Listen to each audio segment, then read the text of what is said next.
It's not going to work if you tell people to eliminate something. That's where the whole discipline thing comes in, and willpower, and people fight against it because that's what they want. And then you take it away. You know enough to know it's about substituting. Like your comfort food book. Okay, if you really like chocolate, like your easy chocolate pudding and your lava cake. You don't even like to cook and you make that. It's not so hard. Exactly. No, I'm your witness right here. You get it, Maria, that we have to give people alternatives. This is the key to making it a lifestyle, my friends. It's not about never having chocolate again. Thank you, Maria, for giving us options that are healthy. You know to substitute is the key. So this is part of why you're so successful. In today's busy world, how can we find the inspiration, knowledge, and energy to live a healthy and empowered life? If we balance and harmonize our mind, exercise our body, live according to the laws of nature, and connect to spirit, can we find a way to heal, become our authentic self, and live our purpose with love? I am your hostess, Amy Fournier, and welcome back to Awakening Aphrodite. Hey everybody, I'm here with Wade Lightheart from Bioptimizers, my favorite supplement company. Wade, what would you say to somebody that says, you know what, I eat really healthy. I have a really healthy diet. I don't need supplements. Is that possible? It's virtually impossible in today's world. And if you understand diets, and I've been studying this my entire life, and every diet has a trade-off. There are advantages of every diet and there are disadvantages of it. And in the world that we live in today, the nutrient quality has diminished at such an extensive rate. It's almost or virtually impossible to get all the elements that you require out of your diet. So what you want to do is you want to take your diet, you want to overlay that with your genetics, and then you want to look at, hey, what are the things that I need more of? What are the things I need less of? And what are the things that I'm absolutely not getting? And by doing that, you're using intelligence, you're using science, and you're supplementing in a way that allows you to enjoy the dietary choices that you like or that you prefer without compromising any aspect of your health. And that's the intelligent way to supplementation. Brilliant. I love it. And your company, Bioptimizers, is my favorite. I take them every day, selectively, of course. And I'm so confident that they're going to work for you. Your company has graciously given us a coupon code. People can try them at a discount by entering AmyF10 at checkout. They can save 10%. And you have a money-back guarantee. If they don't like them for any reason, they can return them. No questions asked. But we know you're going to love them. So enjoy, everybody. I am thrilled to share with you one of my all-time favorite things that I've ever bought in my entire life, and I'm not saying this lightly, okay, not only my professional career of over 30 years in holistic health and fitness, but also my personal life that has changed my life, Sauna Space. Why is Sauna Space different? Because it's not just what you think of as a sauna, like that old Finnish sauna where you sit in like that wooden box and sweat to death pouring water on rocks. This is a multitask. I actually like to call it the ultimate health and detox multitask because Sauna Space is different. Yes, you get the sweat therapy, which is essential for detoxification, that passive sweating, but it also has the light therapy, which is a big fancy word meaning photobiomodulation, which triggers the mitochondria, your biology, turns on the switches. And Sauna Space has a grounding mat, so you're grounding in the earth. We don't get outside enough, getting our feet on the ground, which drains those positive ions in your body from too much technology with the negative ions of the ground. And it has an EMF shield, electromagnetic frequency shield option that you can get. And if you're in front of technology, computers, phones, TVs, smart houses, it's all technology. So Sauna Space is the quadruple whammy. And here's the last thing I'll tell you. You don't have to buy the whole sauna, okay? Because it's pricey, but again, it's worth every penny. You'll have it your whole life. You can just buy the photon light, which is basically one of the big red bulbs, which is gorgeous and beautiful. And I use them as night lights. I use them just all the time. So you can use my coupon code at checkout, FitAmyTV5. All this is on my website under my recommended products e-store. I'm just like, can you tell I'm jumping out of my seat here to tell you about this because this is truly one of my all-time favorite important game changers. Now let's get back to the show. And welcome back to Awakening Aphrodite with Amy Fournier. This show is about helping you to be healthy and fit in mind, body, and spirit, as well as harmonize your masculine and feminine energy, tap into your intuition, your true source of power, and awaken your authentic self.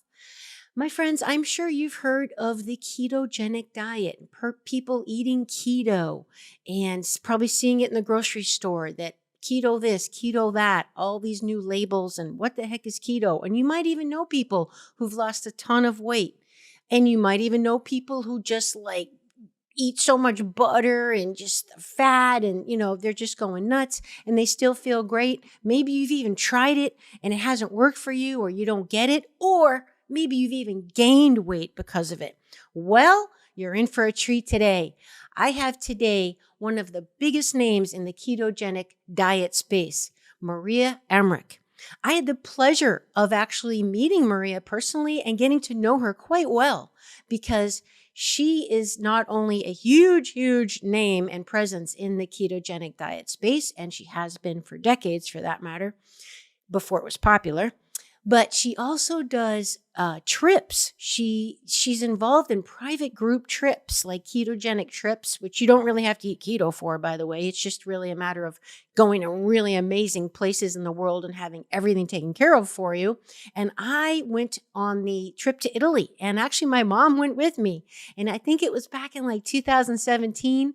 I'm not really good on time, but I think that's when it was. Doesn't feel like that long ago, but it was really, one of those bucket lists. So glad I did it. And it was really beautiful time with my mom. But anyway, Maria does trips like these all the time. I think she does like 5 or 6 a year. So you can actually be educated on diet, nutrition, and spend time with people that are like-minded and see amazing places in the world.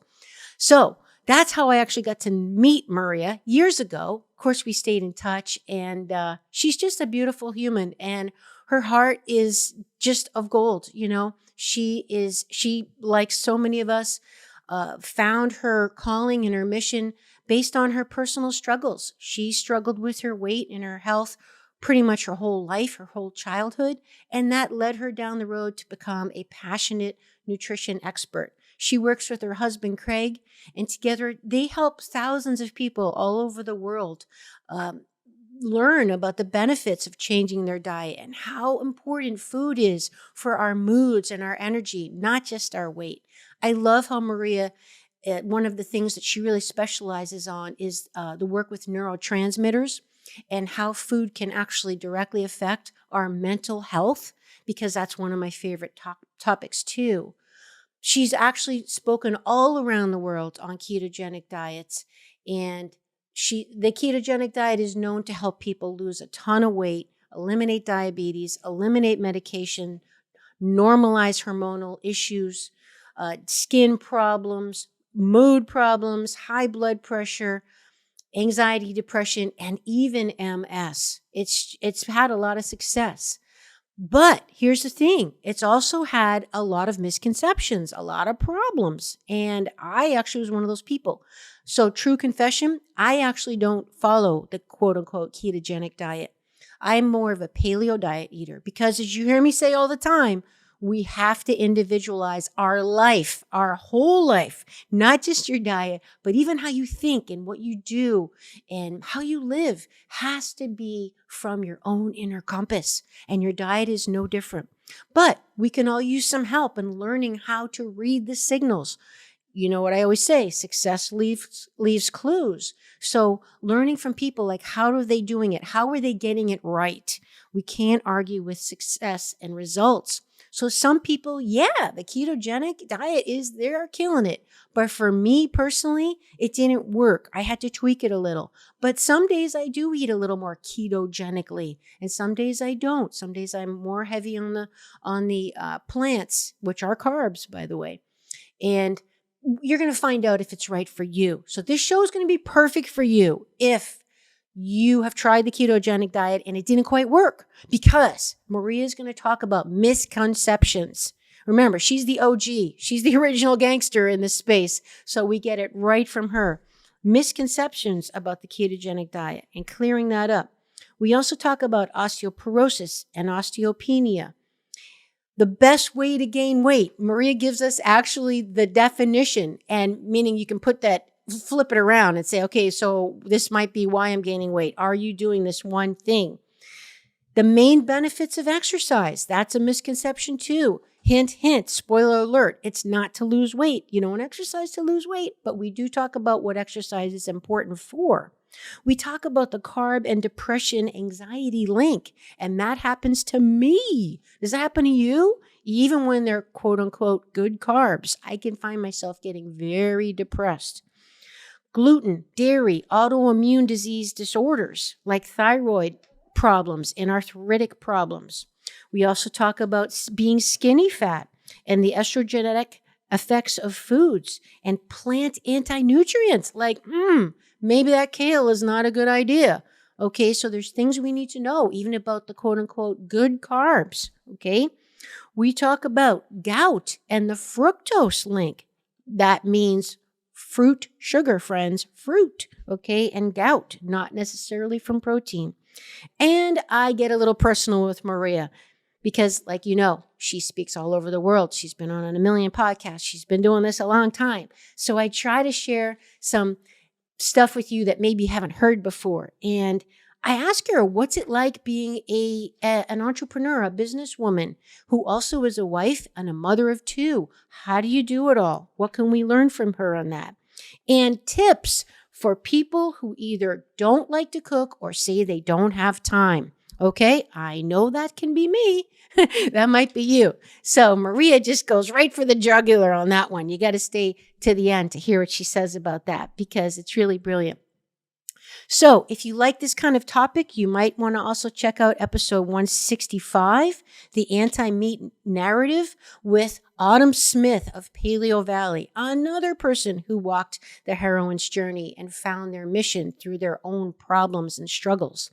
It's a great discussion talking about meat. We put to bed this whole idea of worrying about cholesterol and saturated fat.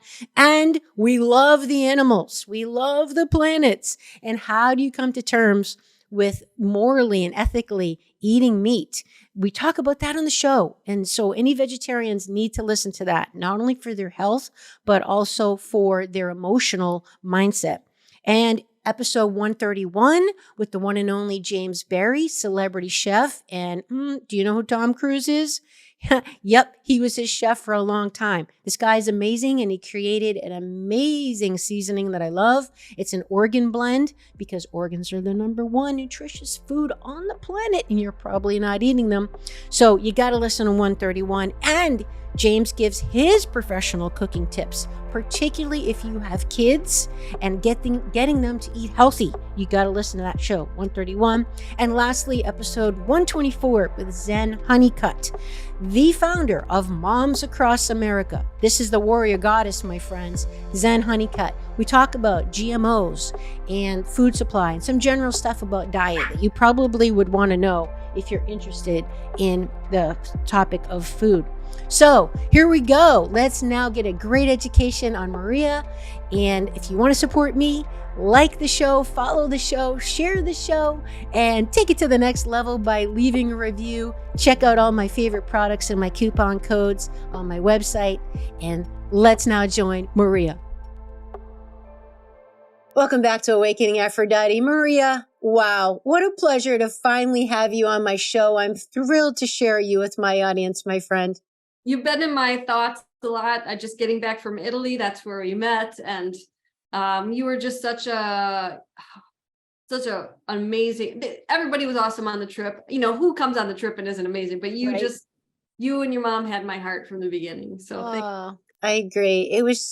You're doing, oh my God, you're going to Africa and all over the world now. This is a regular part of your lifestyle. But back then it was one of your first trips, right? So it was kind of really special for all of us. I didn't grow up with a lot of money. We had like a family trip that we drove to Florida. You know, it wasn't something that we could all fly or afford to. And so I never thought I'd go to Europe. So all like my favorite movie is called Only You. It takes place in Italy. And so when this woman messaged me on Facebook, I'm like, Psh, Craig, some lady asked me to go to Italy. And he's like, to be like this keto host. And he's like, give her your phone number, see what happens. And when Juliana called, like we talk every week. She's like my second mother. She's just this beautiful soul. And we talked in February and we went in June. Like that's how fast it happened. And she's planning more trips. She's taking me to Croatia in September. And we're also planning Costa Rica, Portugal, Morocco, and Fiji. Like she's got big plans. And I'm like, I say yes to everything, especially with her, because for me, like I like to do what I like to do. You know, like I'm pretty stubborn. I'm pretty like, I want to go this way. And I thought, what if the group wants to go this way?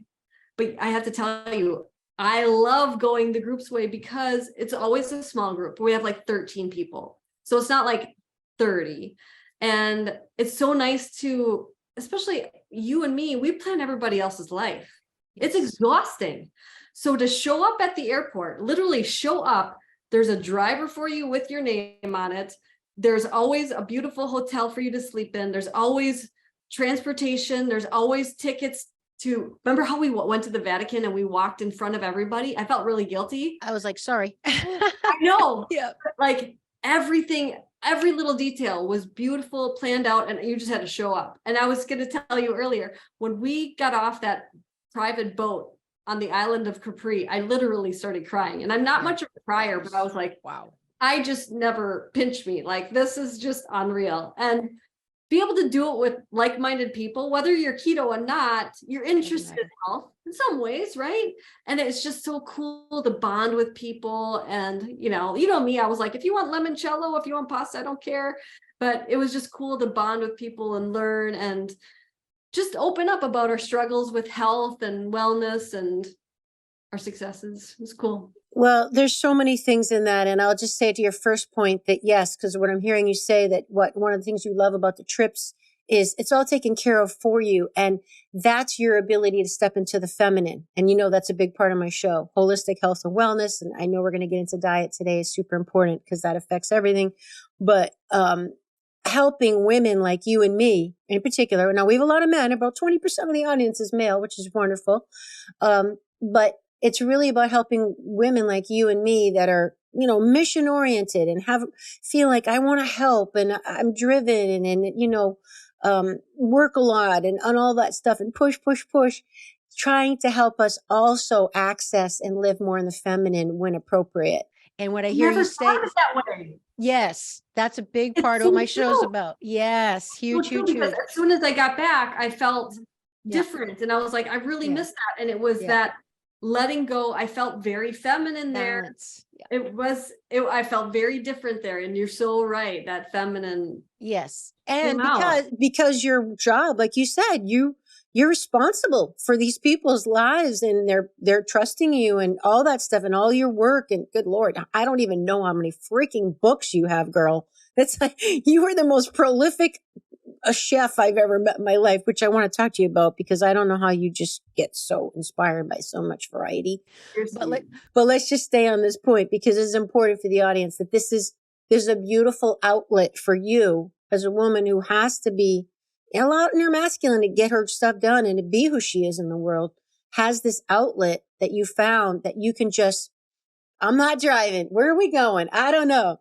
But also, I'm in charge of the family's income. And so it's intense. And to be able to, there's like a lot of pressure. And so I don't spend time making new friends. Does that make sense? Like as an adult woman, friendship is a rarity for me. And it's hard for me to say that, but my friends are my kids, right? Yeah. That's what I hang out with. And your dog. And my dog. But to go on a trip and like hang out with these men and women and just sit at lunch and we talk like we're friends for life. Like it was just, it was a new feeling and it was the best feeling. And like, if you're an adult that has a hard time, making a new friend, like it was just, a lot of people came alone, which I encourage people. I'm coming alone. Don't be afraid to not have a friend with you because you're going to make friends. And it was glorious. It was really nice. And I think it's because there's something to be said for length of time. Like, yes, we're all about quality of time, right? I mean, the whole be present when you're with your kid, not on your phone or whatever. Like, even if it's for 20 minutes, be present. That's important. But there's also something to be said for like weekend retreats or girls' weekend or overnight. Like we stopped doing it, which is really sad. But some of my closest friends and I used to start, or we were doing every night on my birthday, we would rent a hotel and just have like sleepover party, go out for drinks and dinner and literally sleep over, talk all night, have coffee in the morning and leave. And we stopped doing it. And these are people I've known for 20, 25 years, and they live seriously 20 minutes from me within like a 10-mile radius. But Maria, there was no substitute for a period of time. And that was only one night. So to your point with Italy, that's why I was like crying when we first logged on today, because I felt like this is like an old friend of mine. And I knew you, 6-7 days in Italy. But have you been to summer camp? Oh, as a kid, sure. Mm-hmm. It reminds me of summer camp. You bond so closely in that short period of time. Like we're still talking every day, and I haven't been with them for, a week, and we're just, how's everybody doing? This and that. And it's just that friends for life for sure. Yeah, it's a beautiful gift.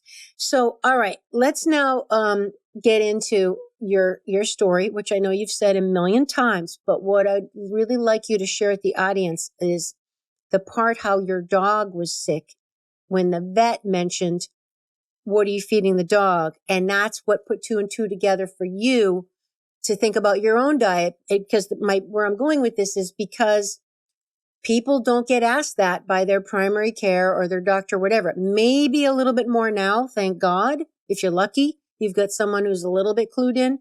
But we know the average medical school gives less than 4 hours of nutrition education.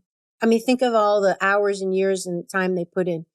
They just don't know about it. So it's not like intentionally omitted. They just don't know about it. It's not what they're taught. Sometimes they go to nutrition. I'm like, just stay in your lane, right? Yeah, true. Yeah. Now, when they do ask me what I eat, I usually say none of your business. Or I say I eat nothing from a package. I don't eat any sugar. When I say sugar, I mean honey, agave, any of the coconut sugar, none of that. I don't drink coffee. I don't drink alcohol. I focus on lean proteins, vegetables, and they're like, oh, that's so healthy. But if I would say I eat keto, I'm going to die of a heart attack. Yeah. So that's why, but no, I was 16 years old, and the same week I took my dog Tiva, who was a beautiful golden retriever, to the vet. The first question the vet asked me was, what are you feeding her? The day before I went to the doctor, I was given 3 powerful prescription drugs for acid reflux, IBS, antidepressant, and I was told I had PCOS. They said it was nothing I was doing wrong. It was the cards I was dealt in life. But I worked at a coffee shop where I ate muffins and scones and cinnamon rolls for breakfast, lunch, and dinner. Like, it was obvious what I put in my mouth was the problem, and it obviously saved my life by changing it. Not just physically, but emotionally. Like, I became a different person, a more stable person, a better person. But yeah, like the whole connection that, oh yeah, what are we feeding our animals? Sometimes we care more about that than what we give our children. And it's sad. Yes. And that's my point, that it is a little more common for the veterinarian to ask about the diet, to put that connection together, than for people, which is nuts, absolutely nuts. So I just love that part about your story. And let's now go into because you mentioned about the keto, the doctor would say, oh, you're going to have a heart attack or whatever. We all know it's kind of, vogue right now, and you can't go in a store with all this crap that we're going to talk about. There's a difference between keto with real food and keto with packaged garbage. But let's get into some misconceptions, because you've got some, you and I agree with about a lot of things when it comes to diet, but there's a reason why the doctor might say, oh, you're going to die of a heart attack. There's a lot of misconceptions of really what true keto is. And Maria, you've been doing this, over 20 years. So you are one of the originals. You know what keto really is supposed to be. Back when we went to Italy, I don't think there was all those packaged things out there. So I think that we were lucky to experience keto with real food. Yeah. Because if it comes out of a package, I don't touch it. I really don't. So that's what I want people to think. Oh, if it says keto on the package, it's probably junk. Especially at Costco, like the keto breads and things like that. But what I see as the big misconceptions is that it's a high fat diet. Well, if your body's already high in fat and you want to lose that fat, because keto is not automatically a weight loss plan. Ketosis was originally for epilepsy or seizures. And in that case, higher ketones does matter. But that and Alzheimer's are the only time I worry about ketone numbers. But when it comes to fat loss, which is 99% of people that want to come to me, then the dietary fat is not high because your body's already high fat. Does that make sense? You could use your body fat if you don't always put it in your mouth. But people are like, oh, I'm going to drink a bulletproof coffee, which is no nutrients. Coffee's filled with mold. Like, come on, people. If you would replace that bulletproof coffee with some nutrient dense food, that would be a much better plan for obviously getting nutrients in, but also protein. You know, bulletproof coffee is devoid of protein also. What bulletproof coffee is coffee with like butter and coconut oil and heavy cream and whatever. It's like, 500 calories of pure fat. And yes, it will make your ketones go higher, but it doesn't mean you're burning fat. It just means you have a lot of energy in your body, which we don't want. Yeah. Yeah. I mean, that's the bottom line of the whole point of what you're saying. And I feel the same way. And I see it even in myself that, and this is where one of the places that you and I are similar in that I gravitate to the lean proteins. I don't do well with a lot of fats. It makes me sluggish. It makes me tired and it makes me put on weight, so I definitely have good fats and the right fats. And we're going to talk about that. We definitely have to talk about the oil thing because that's huge. But like you, it's the lean protein and it's getting your protein dialed in as the primary.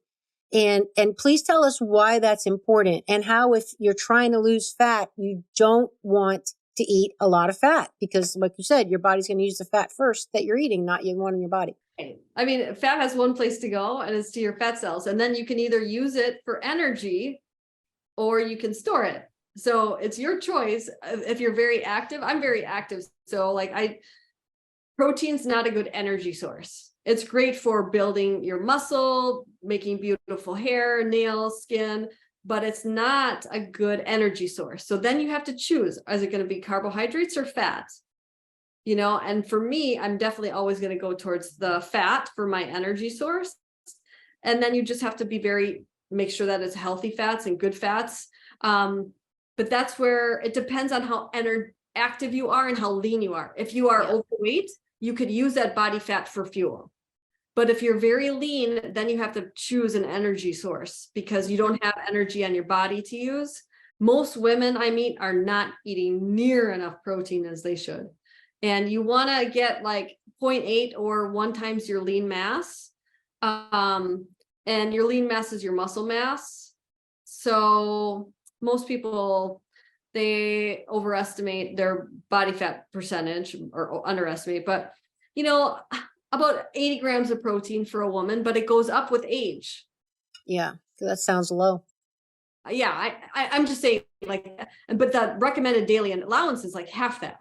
I know. Yeah, I know. So I'm just trying to get them to that. That's like the minimum. So that or above, going above is not harmful. It's not going to put on weight like when you go over on fat and carbohydrates. A lot of doctors even say, or keto doctors just say it's a free food basically. But especially women, as we age and go through perimenopause or menopause, we have a very big risk of osteopenia and osteoporosis. And do you know what your bones are primarily made up of? Protein. Yeah, protein. Protein. So when you look at studies on reversing osteopenia and osteoporosis, I have so many studies showing that when women double their protein, it starts to reverse their osteopenia and osteoporosis. So that, along with, maybe getting your hormones checked, maybe if you can go on bioidentical, something like that. But it's a huge, protein is big, and so is vitamin K2, and nobody's eating organ meat anymore. So like maybe taking a vitamin K2 supplement, but protein is king. So it is. I mean, you want to be strong as you age, and protein will help you stay strong. And let's talk about the thermogenic effect of food. So all the macronutrients, protein, carbohydrates, and fats, they have a different TEF. It's thermic effect of food. Okay. And fats have a very low thermic effect of food. It's like 4 calories per 100. I think it's like 3% is used to convert it. Yeah, it's very, very low, where protein is like 25. Sometimes the studies show 35. So if you eat 100 calories of protein, like lean protein, say like something boring like chicken breasts, you're only going to net about 65 to 75. But if you eat 100 calories of fat, you're going to get like 97. So, but that protein really revs up that metabolism. And sometimes you'll notice that you're warm. I'll note, like, we were having meals pretty late in Italy, later than I'm used to. And it was usually a high protein meal that I would eat. And I would just be really hot when I was going to bed and stuff, which to me, it's kind of funny. It's just, the protein, the meat sweats, the protein sweats. It gets your metabolism going. So what she's saying, everyone, is that your body is using these calories to burn, to convert these macronutrients, whether it be protein, fat, or carbs, to be able to bioassimilate it. So protein burns the most calories for your body to be able to use it, whereas fat, it's very easily converted to your cells. It's only like 3% of the calories is what she's saying. I mean, your protein skin is turning over every day. I mean, your hair, your nails, like, people underestimate how much protein is needed for the body to function properly, Yeah. And like you said, we want to stay strong as we're getting older. I mean, this is huge. It's correlated with your independence in life. Yeah. I mean, this is very, very important. So I'm glad you brought that up.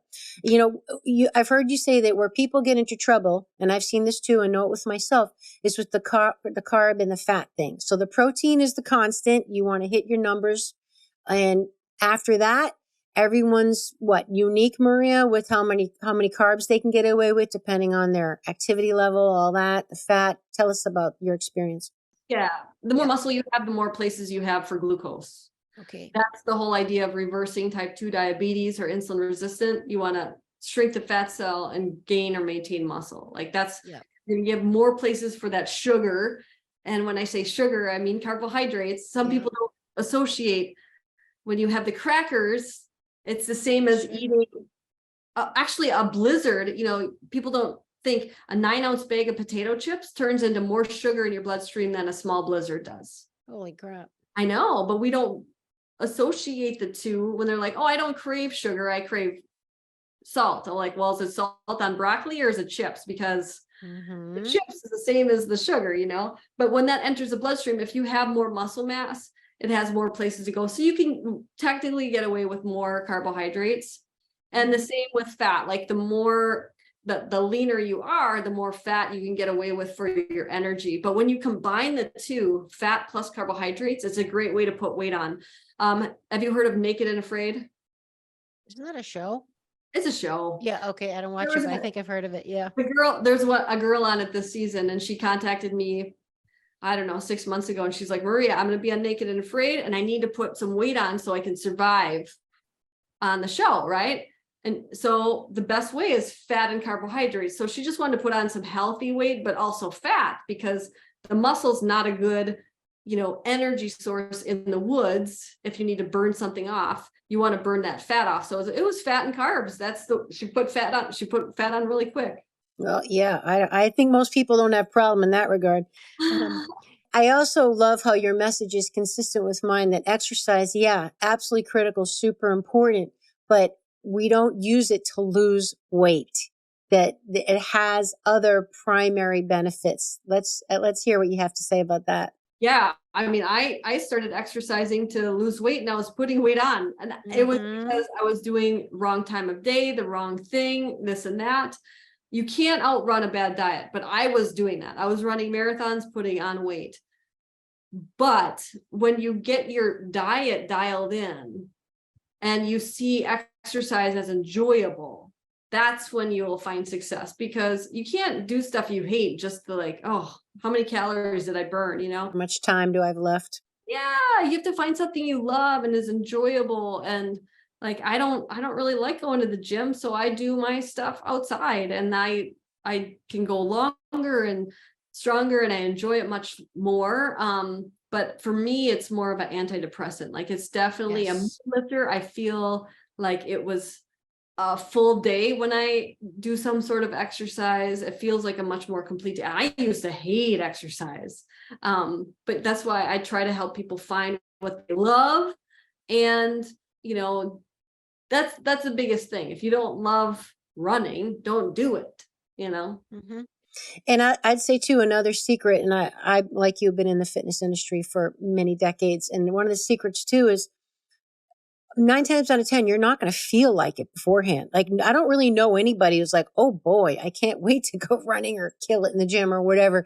We know that we feel like it after, like the motivation comes after, or sometimes just to get you to start is what the memory of how good you felt after. And that's the only thing that sometimes even gets me going, is I know I'm going to be glad I did it. Like, whoever says, gee, I really wish I didn't do that swim or whatever.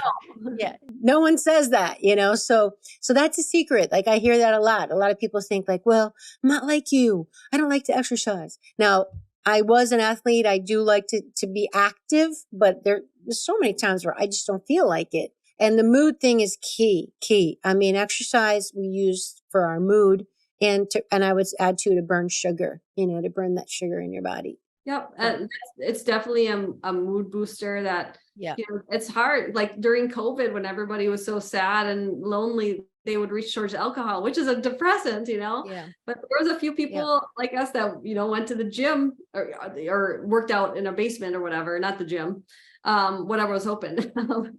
Well, the funny thing about mood too, Maria, is for me, and I'd love to know if you find this in a lot of your clients, that if I eat too many carbs, I have mood problems. I get really depressed, and I've heard it's associated with depression too. So what are your thoughts on that? That and anxiety. Sugar and anxiety is huge. There was a book signing I had in Colorado, and this was probably, 7 years ago. And this young woman, she was a teenager, came up to me and she said, Maria, she started tearing up. She said, if it wasn't for you, I'd be in an institution. She's like, I have so much anxiety. There's no way I could be around this crowd of people. Wow. But by changing her diet, her anxiety was completely gone, which is just, that's so heartwarming. I mean, seeing people lose weight is awesome, but that's life changing. So, yeah. Doesn't get much better than that, my friend. I think that depression has a lot to do with the gluten, sometimes dairy too. Yeah. Gluten the protein in gluten, the gliadin, has this cross reactivity in the brain, and it mimics serotonin. And so there's a lot of like broken pieces that happen in the brain. And for me, giving up gluten and grains helped my depression go away. Mm-hmm. And it could have been the sugar too, but I always associated it with the gluten and grains. So, well, I know dairy and gluten are two big autoimmune disruptors, as well as they're very pro-inflammatory.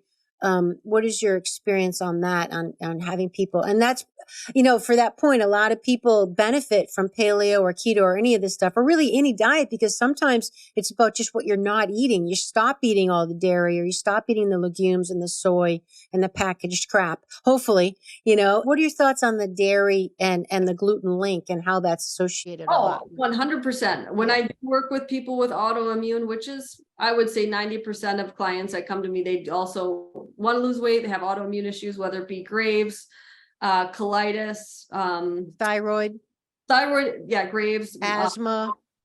Well, when it comes to thyroid issues, it's either Graves or Hashimoto's. I always like, if you have low thyroid, what are your antibodies? And they're like, I don't know. It's like, get those tested, because then you can find out if it's an autoimmune, right? But multiple sclerosis, rheumatoid arthritis, things like that.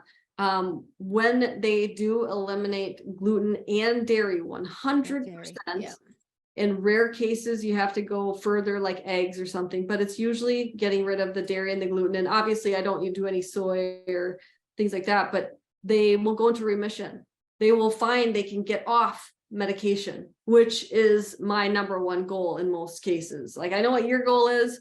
I want to get you off medication because that's poison, you know? So especially with the Hashimoto's and Graves', they'll usually go into remission for sure.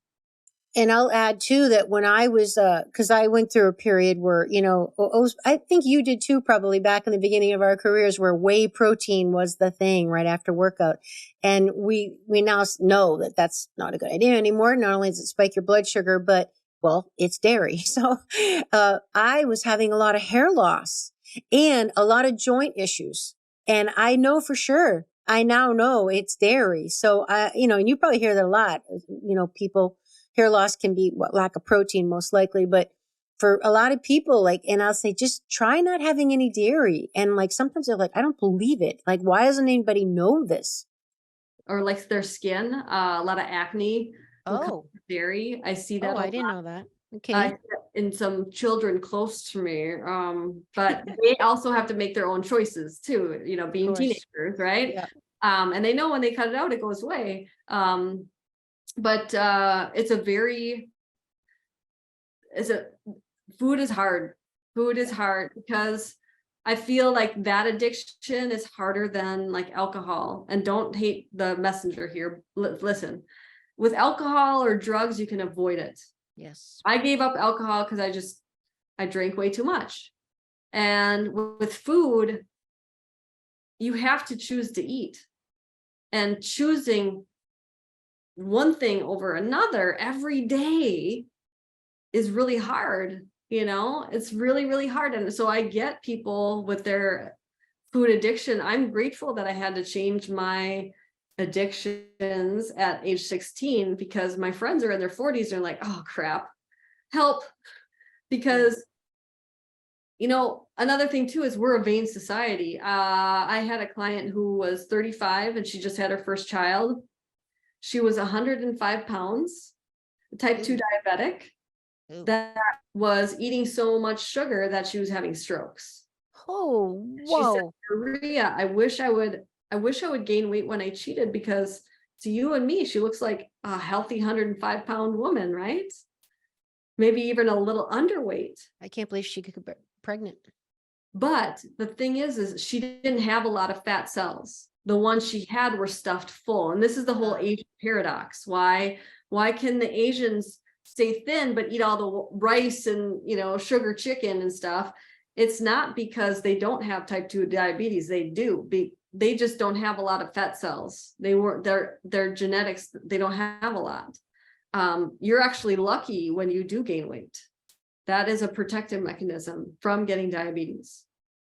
So this is like skinny fat, that skinny fat thing, right? Like when you see someone that's really thin with clothes on, and then if you're in the locker room or at the beach or whatever, and you're like, oh my, they're very flabby with cellulite or whatever. Like you can look thin, but actually be fat because it's all body composition.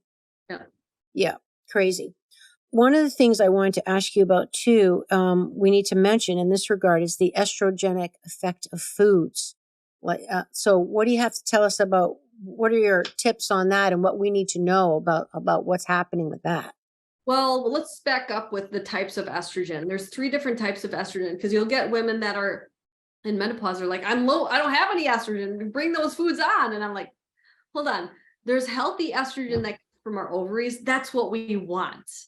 Okay. Then there's this unhealthy estrogen that comes from the fat cells. It comes from alcohol. It comes from flaxseed, chia, all of those things. You don't want that fat because that's that belly fat that we hate.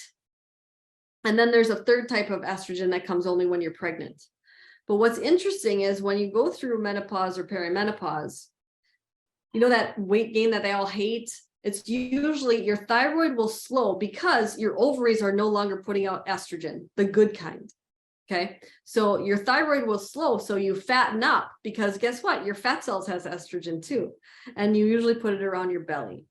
Things that can help gain that bad belly fat would be alcohol. This is why men that have a big beer belly, it's an estrogen belly. It's not a beer belly. And then flax, chia, soy, but not just those foods, it's also environment. So like scented Candles, fabric softener, plastic.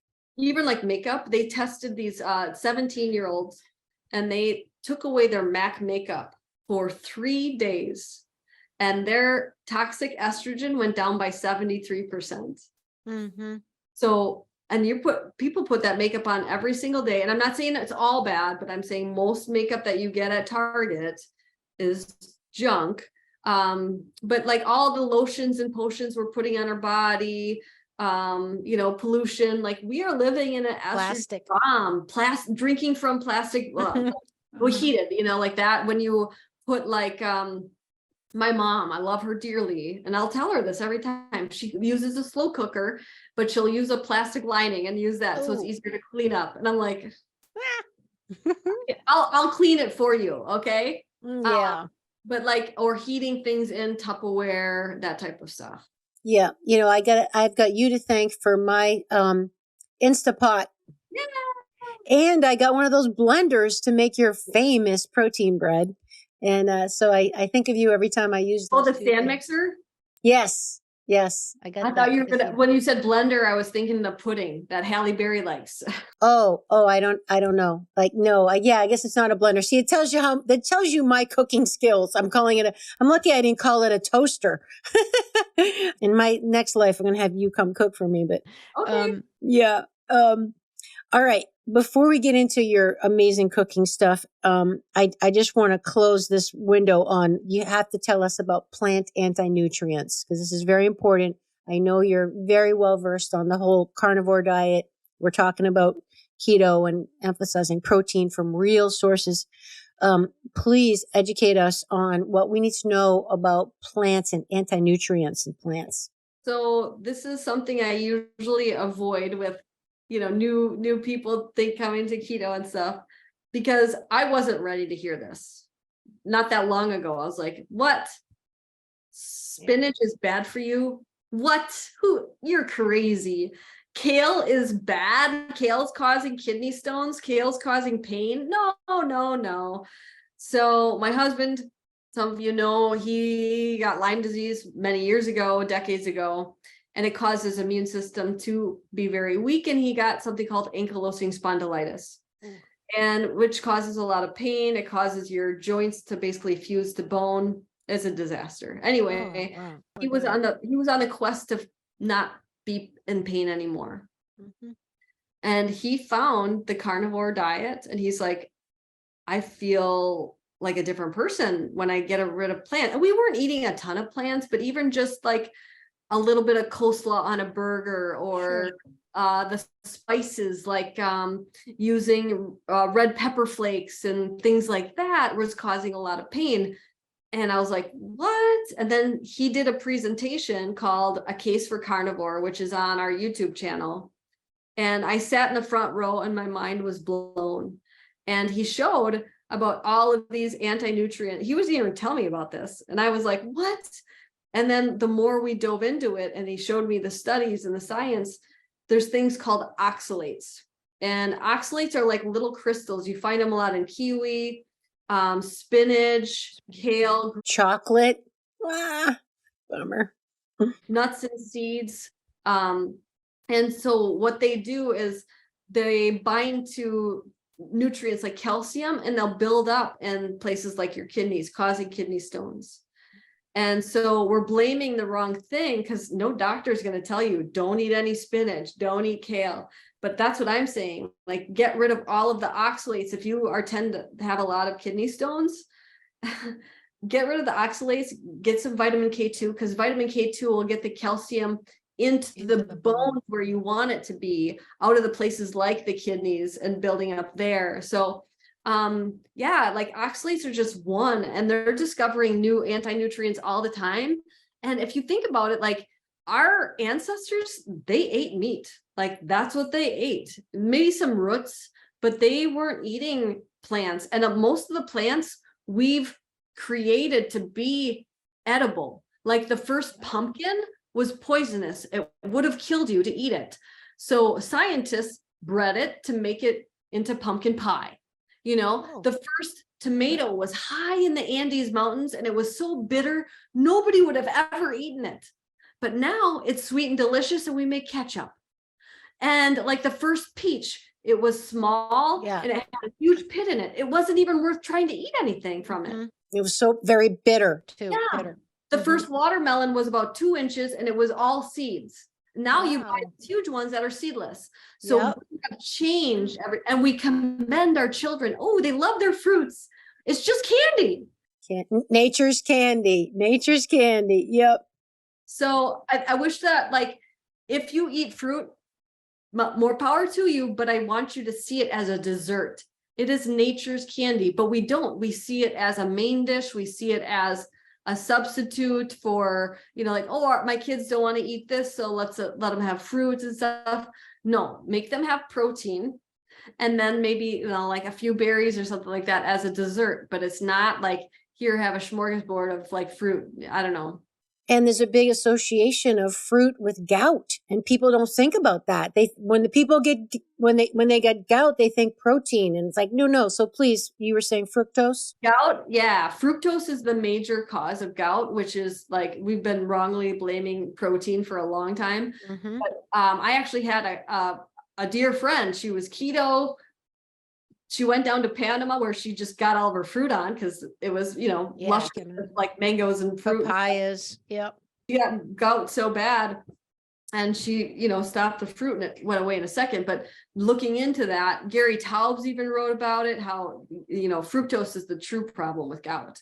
And fructose is from fruit. You'll find it also in sodas. Fructose you'll find in like Gatorade, those types of things.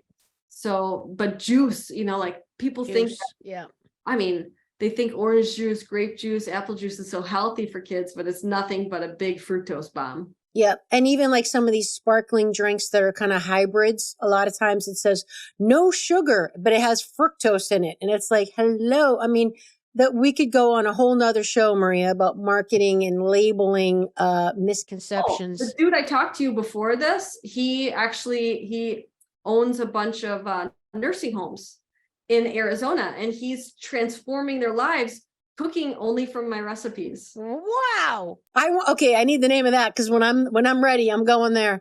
I know, that's what I told him. I said, put my name in now. It's a safe place where they only amazing. You know, they're getting off, the Alzheimer's is going away, dementia's going away. That's amazing. One lady lost 200 pounds in 8 months. That's unbelievable. 200 pounds in 8 months. Amazing. But we were talking about how they drink Ensure and how it says sugar free, but Ensure has maltodextrin in it, and sugar has a glycemic index of 52. Maltodextrin's 110. So even though it doesn't have sugar, it raises your blood sugar more than sugar would. Perfect example of a labeling mistruth, or whatever you want to call it. It's just not accurate, and you have to be informed in life. I mean, just another example of you just have to. There's no way around it, because they will intentionally mislead you, which is sad, but that's why people like Maria are here. And Maria, how many books do you have now? 21.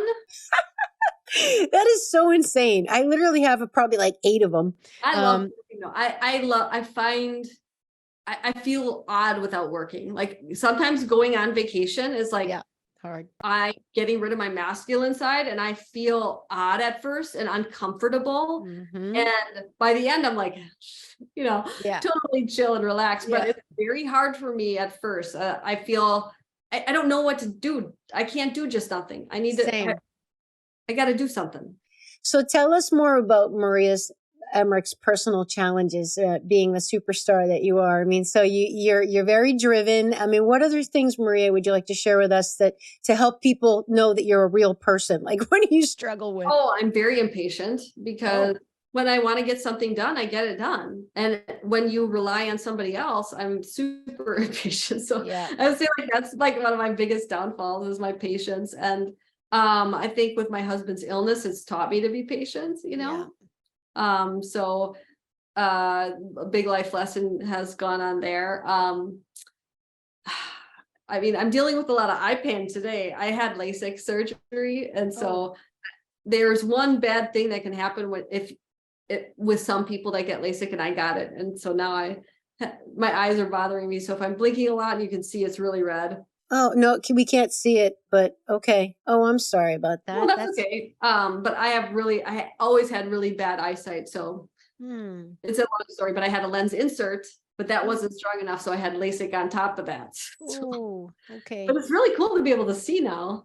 Yes, that's kind of important. I know. All right. So other challenges as a woman in business, how about? Let's take it a little broader, because you're a mom of two, you've got a dog, you've got the husband, and your husband has the health issue, and your husband and you work together. But what would you like to share with us for how you do it all, Maria? How you stay in shape, have your own personal life, run your business, all your clients, mom, husband, wife, the whole deal? Like I was saying earlier, I don't ever get together with friends. So that's, a big challenge, but I like my routine. So it's not necessarily a bad thing. I feel more comfortable working, but I was up at 4 a.m. today, and it's a Sunday and it's Father's Day. I was up at 4 a.m. to, I work, I get my workout in, like all before anybody wakes up. That's usually when I would write my books. And sometimes I was up at 1 a.m. because I had ideas, and I write better when I wake up in the morning rather than at night. So if I had a lot of ideas, I would just get up and start working on them. But that also means that I'm usually, if I'm up at 1, I'm in bed by 7. I was just going to say 6. Yep. Yep, 6 sometimes, because I need that. We share a computer, I need that. I mean, we have one main computer, and I need that time. I need quietness. And the kids were little when I was writing. They were real little, so they needed me. And that way, like, Ty was never a good sleeper, so I was always up with him anyway. So he's turned out to be such a wonderful child, but he was a tough baby. But so, yeah, I mean, social wise, it's hard to have that balance. You have, your family, your friends, and work. And my friends is like definitely struggling because I focus on my family right now. They're going to be out of the house soon, so I want to suck up all that time. We homeschool also, so that takes a lot of time. Wow. Holy crap. But I don't know. I just feel comfortable working. I like it. And I like to have things accomplished. And I don't know. I also know that so many people need help. And I feel like that's what I'm here for. Like, I feel more comfortable working with people and consulting them, whether it be if they can't afford anything. We have free Facebook groups too. It's just people are struggling and they have bad information out there.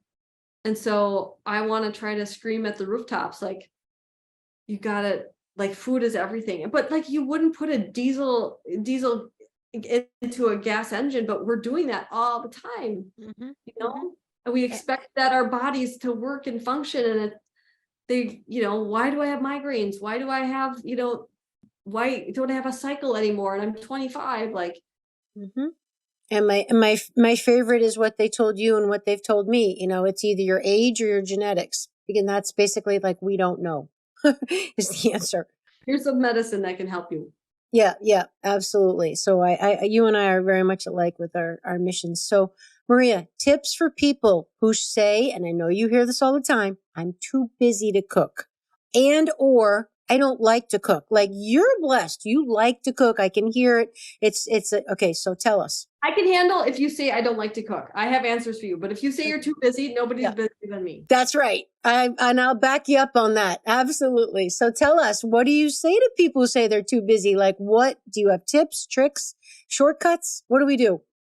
If you don't like to cook, get a slow cooker or an Instant Pot, because it cooks it for you. It really does. You just put the stuff in there and turn it on. Yep. And you always have leftovers then. And so then, like, what I do, people think I'm cooking all day, every day, and I don't. So like, there's days I don't cook at all, but I cook smarter, not harder. So this morning, it's Father's Day. I grabbed the smoker out. I don't expect everybody to get the smoker, but I filled the smoker up so I have food for like months because I just loaded it up and then I wrapped it tightly, put it in the freezer, and then someone can just warm it up in the toaster oven or microwave, whatever you use. But there's food in no time. But like we love tacos, right? Who doesn't love like burritos, tacos, whatever? So I'll make a quadruple batch of my taco meat, and then I put it in portions in the freezer. And we always have egg life wraps. Yep. That's one packaged food that we'll do. It's just egg whites. I do have a homemade recipe, but in the summer I do try to not cook so much. So we'll make easy tacos, and the kids can, if they want it for lunch, they know how to do it. They're 12 and 13. Like, that's the thing. Teach your kids to cook because like, sure, it will take longer to make something if your kids help you. But now my kids can cook up burgers. They can cook up fish. I taught them how to make scallops when they were just itty bitty. I have a video of that on our YouTube. Kai's almost burning himself, but like, teach them to cook because then they're more apt to try it. For sure. 100%. So yeah, I don't know, but like, if you don't like to cook, the slow cooker Instapot is like your best friend. But again, like if you don't have time, be smarter about it. When you make something, do a huge batch. I was just say batch cook is my secret. Like you, I don't cook like one, turkey breast. I'll cook like 4, or whatever, and freeze them, Mm-hmm. Yeah, like my kids love I usually pick things that like are easier to reheat, like Italian chili. And make a steak, it's one at a time, but that's only like 5 minutes. So everybody has time to make that. Yes.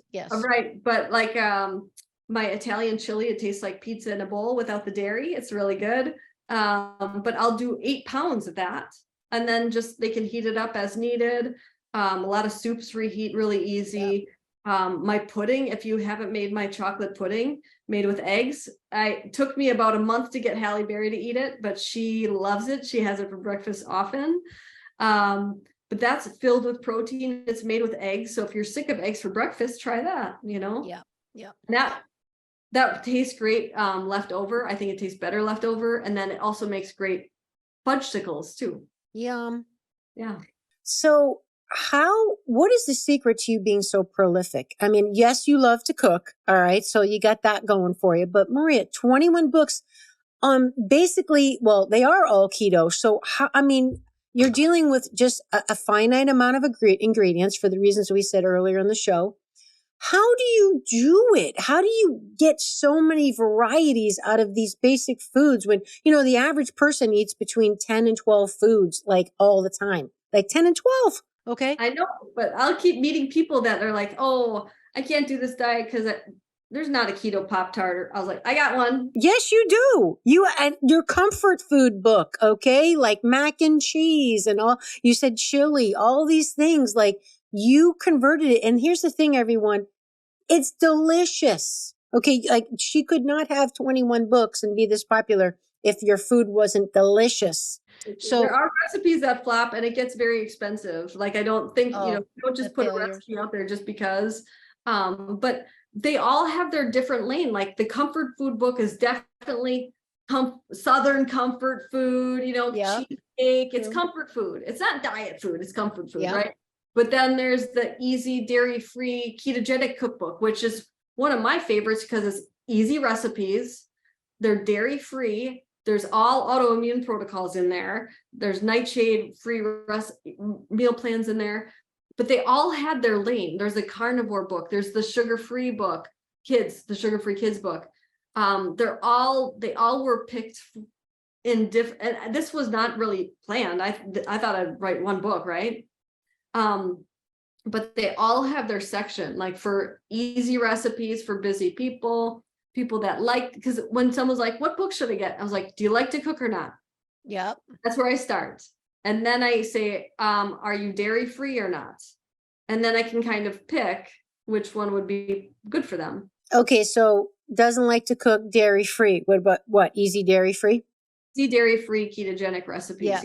But Maria, I guess my point is though, within each book, you've got hundreds of recipes and then you've got more books all the time. Like, I just don't it blows my mind as to how you're so creative and constantly like making new stuff out of the same ingredients, basically. Yeah, and the kids sometimes inspire it. We'll watch like, Gordon Ramsay's Yep. Master Travel thing. Chef, or like we'll get ideas from different things. And I'll be like, oh, I can make that. Or even like on Top Chef, they made a taco out of a jicama. I was like, oh, that's brilliant. Jicama tacos, like you It gives get you ideas. different ideas. In Italy, they had pasta made from squid. And I was like, oh, that's kind of cool. I didn't write that recipe, but there's always different ideas. And Okay, so good. You're getting inspiration from just your life. yeah. That's awesome.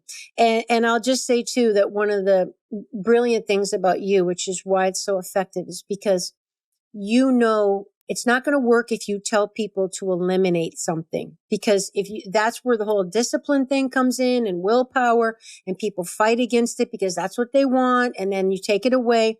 You know enough to know it's about substituting. It's like your comfort food book. Okay. If you really like chocolate, like, your easy chocolate pudding and your lava cake. You don't even like to cook and you make that. It's not so hard. Exactly. No, I'm your witness right here. I'm the one. Okay. But my point is that you get it, Maria, that we have to give people alternatives. This is the key to making it a lifestyle, my friends. It's not about never having chocolate again or your mac and cheese or whatever. But thank you, Maria, for giving us options that are healthy, that won't ruin our health, put us in a bad mood, screw up our sleep, give us acne, all that stuff that to substitute is the key. So this is part of why you're so successful. Thank you. It's been an honor for sure. Maria, any final thoughts that you feel like you just want to get across to the audience today in your 20-year career that you see a lot, that's a misconception or people need to know, or last thoughts about keto or anything? Just like you can eat really delicious food and like feel amazing, lose the weight that you want to lose. I don't eat chicken breast and broccoli. I never will. I eat really delicious food, and you can too, Right on. All right. Where can people find you? Well, we have tons of links below. So the easiest way, honestly, just go below and find the links. But it's ketomaria.com, but then there's a whole bunch of different things. For specific links, just go to below. You'll find them. I am on YouTube. I have, everything. You name it, it's all in there. Yes. And by below, she means the show notes, everybody. So the show notes has a direct link to Maria's ebooks, her books, and she's got a great coaching program. Maria, just tell us quickly, what is this keto coach thing? Is this for the normal person, or do you have to be a health professional? You do not have to be a health professional. It's if you personally have transformed your life through keto or whatever. I can't keep up with clients. And so what's the best way to help others is to have coaches underneath you. And it's an awesome system. It teaches you everything you need to know how to build your business. It's actually business in a box. So I have a website for you when you graduate. So it's just automatically has your logo on it. And then it's a wonderful program that my husband helped design, but it's great because if you have a difficult client and you don't know the answer, I'm always here, even on Sundays, every day. Like help, I have a client that X, Y, and Z with cancer or whatever. I will immediately help, and it's a community for sure. I love it. So you're teaching people all of the things that you've learned in your 20-year career. A great job. Like helping people find health is the best. It's 100. I agree right with you. It's like we all have to learn how great we can feel and how it's never hopeless. It's not. Epigenetics is more powerful than genetics, and it's not your age. Like there's a lot you can do to help yourself. It's very empowering. So everyone, that's in the show notes. That link will save you some money. It's also on my website, eStore. You'll see Maria's keto adapted section there, and you're going to love it. I've got like 10 of her books, like I said. So Maria, thank you so much. You can also see the trips there and that link, everything that Maria's doing. Yep. Follow her on Instagram. Thank you for being on Awakening Aphrodite, Maria. Thank you, my dear. It was a great pleasure. Okay, everyone. Thank you so much. Bye-bye. Would you like to support my mission to help empower people all over the world to be all of who they truly are? If so, please subscribe to the show, leave a review on iTunes, and share it with a friend. And if you're looking to take immediate action to align your energy and optimize your health, visit amyfournier.com. Thanks for listening to Awakening Aphrodite. Let's awaken her together in you. I'm your hostess, Amy Fournier, and I already can't wait to be with you again and for you to hear what I have planned for the next show. Thanks for listening to Awakening Aphrodite with Amy Fournier. To learn more about Amy, check out her website, amyfournier.com. That's AMYFOURNIER.com. You can also check out Amy's live and on-demand virtual fitness and yoga classes and sign up for her newsletter to receive a free mini ebook of 3 of her top tips for making holistic health a lifestyle. Again, that's amyfournier.com and get your ebook sent to your email immediately. Connect with Amy on the daily on Instagram at FitAmyTV, FITAMYTV, and watch many of the podcast episodes and subtopic clips on her YouTube channel, which is also Fit Amy TV. Enjoy, and we'll see you next time on Awakening Aphrodite.